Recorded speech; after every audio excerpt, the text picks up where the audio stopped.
You're watching Garden Life TV, and I'm Tiger Palafox. And today, we're going to talk about succulents and cactus. Now, the thing you have to remember about succulents and cactus is everything that they need is within the stem and the foliage of the plant. So, remembering that, you have to understand that they need very well draining soil. It's important that if you're putting a succulent or cactus into the ground, you consider putting pumice or a cactus or succulent mix like this one here into the soil when transplanting it, so you can ensure that that water is going to drain away from the roots and not begin to rot it out. I'm going to show you how to plant one into a pot right now, but the first thing you want to consider is when picking one out, you look for a hole in the bottom of the pot. This is going to ensure that when you water the plant, it drains out and it's not sitting up into the soil and beginning to rot out the plant. The other thing you have to consider is that the succulents don't need a lot of soil, so it doesn't need to be a deep pot. It could be a shallow pot, so you don't have to worry about that.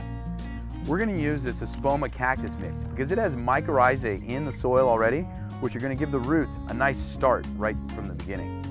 Put some soil into the pot and pack it into the bottom. When you pack it in, you want it so that the plant, when you're planting it, sits at the same level. Now we have our little aeonium here. Dump it out of its pot. Don't be scared if the soil falls away from the stems. Again, the succulents don't need a lot of roots, so when you have this happen, it's nothing to be concerned about. But you just want to make sure that when you put it in the container, you again pack it nice and firmly so it doesn't shift or move. Add a little bit more of the succulent mix around the soil. And give it a nice good tapping on it. You can always use a decorative covering on the soil to cover it up, either a sand or stone if you'd like to. Once it's planted though, again, you always want to water the plants right after you transplant them. That makes sure that the soil surrounds the roots and makes a good connection. Check for the drainage to make sure it goes all the way down into the soil, and you're set to go. Remember that when you're planting succulents, that they'd like a sunny to part shade location. They don't do real well in full shade, so you have to watch out for that.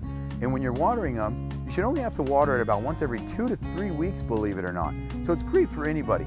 If you're a novice gardener or if you're more experienced, you can have a lot of fun with them. So go out there to the garden center and check out what they have and have some fun with succulents. See you next time.